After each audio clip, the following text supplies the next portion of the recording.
আপনি কি জানেন এমন একটা রমজান আসবে যেটা হবে পৃথিবীর শেষ রমজান? সেই রমজানে চাঁদ উঠবে, মানুষ রোজা রাখবে, মসজিদে আজান হবে, কিন্তু মানুষ জানবে না যে এটাই শেষ। এই পৃথিবীতে আর কোনো রমজান আসবে না। আর সেই শেষ রোজার রাতে ঘটবে এমন কিছু যা দেখে মানুষের বুক ফেটে যাবে। আজকের এই ভিডিওতে আমরা জানব কোরআন ও হাদিসের আলোকে কেয়ামতের আগে শেষ রমজান কেমন হবে, সেই সময়ের মানুষগুলো কেমন থাকবে, রোজা কি আদৌ রাখা হবে, আর সেই শেষ রাতে কি ঘটবে। ভিডিওটা শেষ পর্যন্ত দেখুন, কারণ শেষে যা বলবো সেটা আপনার জীবন বদলে দিতে পারে। রমজানের মহিমা। আল্লাহ সুবহানাহু ওয়া তাআলা এই পৃথিবী সৃষ্টি করেছেন একটি নির্দিষ্ট সময়ের জন্য।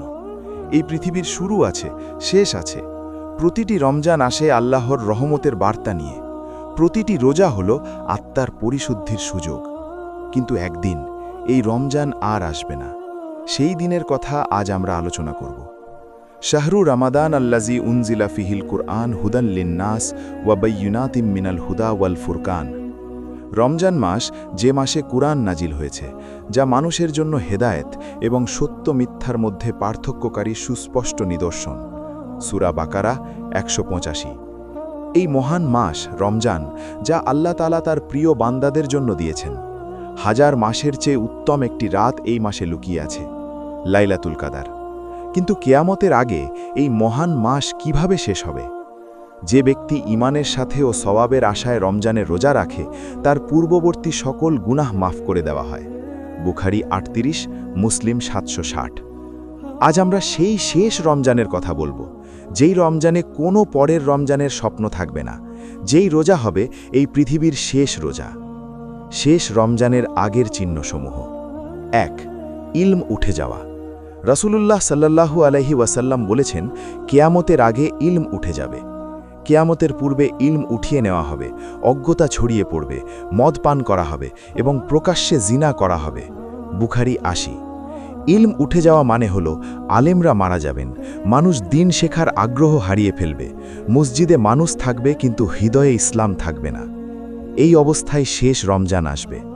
কল্পনা করুন, মসজিদ আছে, আজান হচ্ছে, কিন্তু মানুষ বুঝতে পারছে না রমজান কি, রোজা কেন রাখে। যারা রোজা রাখে তারা হয়তো শুধু অভ্যাসবশত রাখে, আত্মার সংযোগ নেই। 2. ফিতনার যুগ। এমন সময় আসবে যখন ধৈর্যশীল ব্যক্তি জ্বলন্ত কয়লার উপর হাত রাখার মতো ঈমান ধরে রাখবে। তিরমিজি 2260।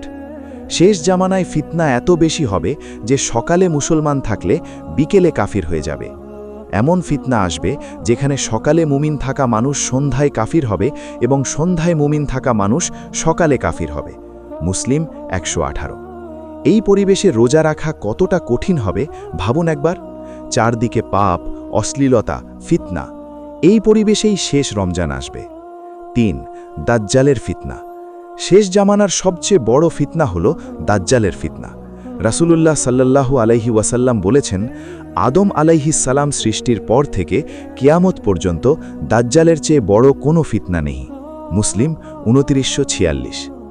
দাজ্জাল এসে দাবি করবে সে আল্লাহ, তার সাথে থাকবে ভুয়া জান্নাত ও জাহান্নাম। মানুষ বিভ্রান্ত হবে। এই সময়েও কিছু মানুষ রোজা রাখবে, নামাজ পড়বে, কিন্তু সংখ্যায় হবে খুবই কম। 4. ইমাম মাহদি ও ঈসা আলাইহিস সালামের আগমন। কিয়ামতের আগে ইমাম মাহদি আসবেন, তারপর আসবেন ঈসা আলাইহিস সালাম। এই সময়টি হবে এক অদ্ভুত সময়, যেখানে পৃথিবী ক্রান্তিকাল অতিক্রম করছে। ঈসা ইবনে মারিয়াম ন্যায়পরায়ণ শাসক হিসেবে নাজির হবেন। তিনি ক্রুশ ভাঙবেন, শূকর হত্যা করবেন এবং জিজিয়া উঠিয়ে নেবেন। বুখারী 2222। ঈসা আলাইহিস সালামের আগমনের সময় এই পৃথিবীতে কি শেষ রমজান আসতে পারে?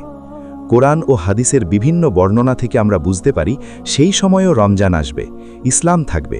কিন্তু তারপরে শেষ রমজান, সেই অন্তিম সুবাহে সাদিক। এখন আমরা সেই মুহূর্তে প্রবেশ করছি যেই মুহূর্তের কথা ভাবলে বুক ভারী হয়ে আসে। শেষ রমজানের চাঁদ। কিয়ামতের আগে এমন একটি শাবান মাস আসবে, মানুষ রমজানের চাঁদ দেখার অপেক্ষায় থাকবে। সেই রাতে আকাশে চাঁদ উঠবে, ঠিক আগের মতোই। মসজিদে মসজিদে ঘোষণা হবে রমজান শুরু। কিন্তু এই চাঁদ উঠবে এক অদ্ভুত পরিস্থিতিতে। পৃথিবী তখন বড় বড় ফিতনায় ডুবে আছে, মানুষের মধ্যে ইসলামের আলো নিভে আসছে। কেয়ামতের পূর্বে এমন সময় আসবে যখন কোরআন মানুষের বুক থেকে উঠিয়ে নেওয়া হবে আর তার কিছুই মনে থাকবে না। ইবনে মাজা 4049। সেই রমজানের রোজা থাকবে কারা? হয়তো সংখ্যায় অনেক কম, যারা সত্যিকারের মুমিন তারাই। 2. শেষ রমজানের সেহরি। সেই রাতে পৃথিবীর কোনো এক প্রান্তে একজন মুমিন মা তার সন্তানকে ডেকে তুলছেন সেহরির জন্য। হয়তো তারা জানে না এটাই শেষ সেহরি, হয়তো তারা স্বাভাবিকভাবেই বসে আছে। সেই সেহরির খাবার খাওয়া হচ্ছে, বিসমিল্লাহ বলে মুখে তুলছে, আল্লাহর কাছে দোয়া করছে। হাদিসে আছে, সেহরি খাও, কারণ সেহরিতে বরকত রয়েছে। বুখারী 1923। সেই শেষ সেহরির বরকত কতটা হবে আল্লাহ জানেন। হয়তো সেই শেষ মুহূর্তের বান্দাদের জন্য আল্লাহ বিশেষ রহমত রেখেছেন। 3. শেষ ফজর আজান। সেই রমজানের শেষ দিনে ভোরবেলা আজান হয়, আল্লাহু আকবার, আল্লাহ সবচেয়ে বড়, মুয়াজ্জিন ডাকছেন। হয়তো সেই মুয়াজ্জিনও জানেন না এটাই তার শেষ আজান। মানুষ ফজরের নামাজ পড়তে মসজিদে যাচ্ছে, রোজার নিয়ত করছে, একটি স্বাভাবিক রমজানের সকাল। কিন্তু আসমানে কি হচ্ছে মানুষ জানছে না। শেষ দিনের রোজা। সেই দিন মুমিনরা রোজা রেখেছে, পিপাসা লাগছে, ক্ষুধা লাগছে, কিন্তু আল্লাহর জন্য সহ্য করছে, ঠিক যেমন হাজার বছর ধরে মানুষ সহ্য করে এসেছে। রমজানের সেই অনুভূতি, যে অনুভূতি আদম আলাইহিসসালাম থেকে শুরু হয়ে শেষ মানুষ পর্যন্ত চলে এসেছে, সেই একই অনুভূতি। আল্লাহ বলেন, রোজা আমার জন্য এবং আমি নিজেই এর পুরস্কার দেব। রোজাদার ব্যক্তি আমার জন্য তার পানাহার এবং কামনা বাসনা ত্যাগ করে। বুখারী 1904। সেই শেষ দিনের রোজাদারদের পুরস্কার আল্লাহ নিজে দেবেন সরাসরি। 5. শেষ ইফতার কি হবে? এখন আসি সবচেয়ে হৃদয় বিদারক প্রশ্নে। সেই শেষ রোজার ইফতার কি হবে? হাদিসে আছে যে কেয়ামতের দিনক্ষণ নির্ধারিত আছে এবং কেয়ামত আসবে হঠাৎ করে। কেয়ামত ততক্ষণ আসবে না যতক্ষণ না সূর্য পশ্চিম দিক থেকে উদিত হবে। বুখারী 4635। সূর্য পশ্চিম দিক থেকে উদয়, এটি কেয়ামতের বড় আলামতের একটি। এরপর তওবার দরজা বন্ধ হয়ে যাবে। ইসলামিক স্কলারদের মতে কেয়ামতের আগের শেষ সময়টিতেও ইসলাম থাকবে, রমজান থাকবে। কিন্তু এক পর্যায়ে এমন সময় আসবে যখন আল্লাহর নাম আল্লাহ আল্লাহ যতদিন জমিনে বলা হবে ততদিন কেয়ামত আসবে না। মুসলিম 148। অর্থাৎ মুমিনরা যতদিন থাকবে ততদিন কেয়ামত আসবে না, আর যখন সমস্ত মুমিনের রূহ তুলে নেওয়া হবে তখন আসবে কেয়ামত। তাহলে কি শেষ রমজানের শেষ রোজাদারের ইফতারের পরই হয়তো এই পৃথিবী শেষ হয়? আল্লাহু আকবার। শেষ রমজানের শেষ লাইলাতুল কদর। 1. লাইলাতুল কদর, হাজার মাসের রাত। ইন্না আনজালনাহু ফি লাইলাতিল কদর ওয়ামা আদরাকা মা লাইলাতুল কদর লাইলাতুল কদরি খায়রুম মিন আলফি শাহর। নিশ্চয়ই আমি এটি লাইলাতুল কদরে অবতীর্ণ করেছি। আর আপনি কি জানেন লাইলাতুল কদর কি? লাইলাতুল কদর হাজার মাসের চেয়ে উত্তম। সূরা কদর 1-3। প্রতি রমজানে আসে লাইলাতুল কদর। এই রাতে আল্লাহর রহমত বর্ষিত হয়, ফেরেশতারা নেমে আসেন, ইবাদতকারীর দোয়া কবুল হয়। এবার ভাবুন শেষ রমজানের শেষ লাইলাতুল কদর কেমন হবে। 2. শেষ রাতের ইবাদত। হয়তো সেই রাতে পৃথিবীর বিভিন্ন প্রান্তে কিছু মুমিন জেগে আছেন, তাহাজ্জুদ পড়ছেন, কুরআন তেলাওয়াত করছেন, চোখের জল ফেলছেন, আল্লাহর কাছে চাইছেন। তারা হয়তো জানেন না এটাই শেষ লাইলাতুল কদর।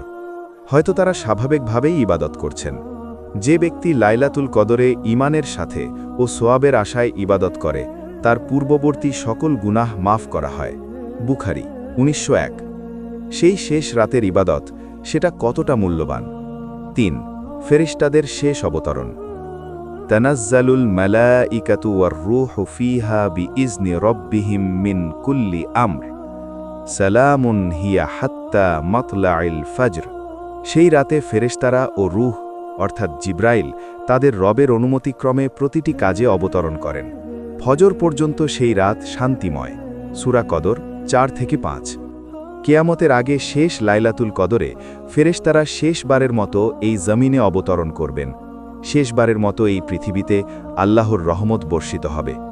সেই রাতের ফজর হওয়ার পর হয়তো আর কখনো লাইলাতুল কদর আসবে না। সুবহানাল্লাহ। শেষ ঈদ, সেই অশ্রু ভেজা উৎসব। 1. শেষ ঈদের চাঁদ। শেষ রমজানের শেষ রাত। আকাশে শাওয়ালের নতুন চাঁদ উঠবে। মানুষ চাঁদ দেখবে। কিন্তু এই চাঁদ কি কেউ দেখতে পাবে, নাকি ঈদের আগেই কেয়ামত এসে যাবে? এই প্রশ্নের উত্তর আল্লাহর কাছে। কিন্তু এটুকু বলা যায়, যদি শেষ রমজান পূর্ণ হয়, তাহলে ঈদের রাতে মানুষ তাকবীর দেবে। ঈদের রাতে যে ব্যক্তি সোয়াবের আশায় জেগে ইবাদত করে, যেদিন অন্তরগুলো মরে যাবে, সেদিন তার অন্তর মরবে না। ইবনে মাজাহ 1782। 2. শেষ ঈদের নামাজ। হয়তো সেই শেষ ঈদের সকালে মানুষ ঈদের নামাজ পড়বে। আল্লাহু আকবার, আল্লাহু আকবার, লা ইলাহা ইল্লাল্লাহু ওয়াল্লাহু আকবার, আল্লাহু আকবার ওয়ালিল্লাহিল হামদ। এই তাকবীর ধ্বনি, যা আদম আলাইহিস সালাম থেকে শুরু হয়েছিল, শেষবারের মতো ধ্বনিত হবে। খুতবা শেষ হবে, মানুষ কোলাকুলি করবে, ঈদ মুবারক বলবে। হয়তো কেউ জানবে না এটাই শেষ ঈদ। 3. শেষ ঈদের সন্ধ্যা। সেই ঈদের সন্ধ্যায় একটি পরিবার একসাথে বসে আছে। শিশুরা নতুন জামা পরে খেলছে, মা রান্না করছেন, বাবা হাসছেন। তারা জানে না এটাই শেষ। এরপর কি হবে? কেয়ামতের বড় আলামতগুলো একে একে প্রকাশ পাবে। সূর্য পশ্চিম থেকে উঠবে, দাব্বাতুল আর্দ বের হবে, ইসরাফিলের শিঙ্গা বাজবে। ওয়ানুফিখা ফিস সূরি ফাসাইকা মান ফিস সামাওয়াতি ওয়া মান ফিল আরদি ইল্লা মান শা আল্লাহ। শিঙ্গায় ফুঁক দেওয়া হবে। তখন আকাশ ও জমিনে যারা আছে সবাই বেহুশ হয়ে যাবে, তাদের ছাড়া যাদেরকে আল্লাহ চান। সূরা জুমার 68। আমাদের জন্য শিক্ষা, এই রমজানই হতে পারে শেষ। প্রিয় দর্শক, এখন আমি সরাসরি আপনার সাথে কথা বলতে চাই। আমরা কেয়ামতের আগে শেষ রমজানের কথা বললাম, কিন্তু সত্য হলো আপনার জীবনের শেষ রমজান কখন আসবে তা আপনি জানেন না। হয়তো এই রমজানই আপনার জীবনের শেষ রমজান। ওয়াতুবু ইলাল্লাহি ক্বাবলা আন তামুতু ওয়াবাদিরু বিল আ'মালি ক্বাবলা আন তুশগালু। মৃত্যু তোমাদের কাছে আসার আগেই তওবা করো, আর ব্যস্ততার আগেই নেক আমলের দিকে ছুটে যাও। ইবনে মাজাহ 4251। 1. এই রোজা কি আমার শেষ রোজা? প্রতিটি রোজা রাখার সময় এই ভাবনা মাথায় রাখুন, এটি আমার শেষ রোজা হতে পারে। কারণ মৃত্যু যে কোনো সময় আসতে পারে। রমজানেও মানুষ মারা যায়, রোজা রাখতে রাখতে মানুষ মারা যায়। কতজন মানুষ গত বছরের রমজানে ছিলেন, এই রমজানে নেই। আল্লাহ তাদের মাফ করুন। 2. এই রমজানটে পূর্ণ কাজে লাগান। আল্লাহ আমাদের এই রমজান দিয়েছেন, এটা কাজে না লাগালে কাল পরশু আফসোস করতে হবে। রাগিমা আনফু রাজুলিন দাখালা আলাইহি রমাদান সুম্মান সালাখা ক্বাবলা আন ইউগফারা লাহু। যে ব্যক্তি রমজান পেল কিন্তু নিজের গুনাহ মাফ করাতে পারল না, সেই ব্যক্তির নাক ধুলি ধূসরিত হোক। তিরমিজি 3545। এই হাদিস পড়ে ভয় লাগছে? ভালো, এই ভয়ই আপনাকে সচেতন করবে। এই রমজানে 5 ওয়াক্ত নামাজ পড়ুন, তারাবিহ পড়ুন, কুরআন পড়ুন, দান করুন, ক্ষমা চান, ক্ষমা করুন। 3. লাইলাতুল কদর খুঁজুন। তাহাররাউ লাইলাতাল কদরি ফিল উইত্রি মিনাল আশরিল আওয়াহিরি মিন রমাদান। রমজানের শেষ 10 রাতে লাইলাতুল কদর খোঁজো। বুখারী 2020। এই রমজানে লাইলাতুল কদর পেতে চাইলে শেষ 10 রাতের বেজোড় রাতগুলোতে জেগে থাকুন, ইবাদত করুন। কে জানে, এই লাইলাতুল কদর হয়তো আপনার জীবনের শেষ লাইলাতুল কদর। 4. পরিবারের সাথে রমজান। সেই কাল্পনিক শেষ ঈদের পরিবারের কথা মনে আছে? মা, বাবা, সন্তান একসাথে আছে। তারা জানে না এটাই শেষ। আপনার পরিবারকে এই রমজানে বেশি সময় দিন, একসাথে ইফতার করুন, একসাথে নামাজ পড়ুন। কারণ আগামী রমজানে হয়তো পরিবারের সবাই একসাথে থাকবেন না। সমাপ্তি, দোয়া ও আবেদন। আমরা আজ কিয়ামতের আগে শেষ রমজানের চিত্র দেখলাম। এটি একটি কাল্পনিক বর্ণনা, কিন্তু ভিত্তি সম্পূর্ণ কুরআন ও হাদিসের উপর। মূল বার্তা একটাই, প্রতিটি রমজান এমনভাবে কাটাও যেন এটাই শেষ, কারণ হয়তো এটাই শেষ। শেষ দোয়া, হে আল্লাহ, আমাদেরকে এই রমজান পূর্ণভাবে পালন করার তৌফিক দাও। হে আল্লাহ, আমাদের রোজা, নামাজ, দোয়া কবুল করো। হে আল্লাহ, আমাদের কেয়ামতের ভয়াবহতা থেকে রক্ষা করো। হে আল্লাহ, আমাদের মৃত্যু যেন ঈমানের উপর হয়। হে আল্লাহ, যখনই আমাদের জান কবজ করো, যেন সেই মুহূর্তে আমরা তোমার ইবাদতে ব্যস্ত থাকি। আমিন ইয়া রব্বাল আলামিন। আল্লাহ হাফেজ।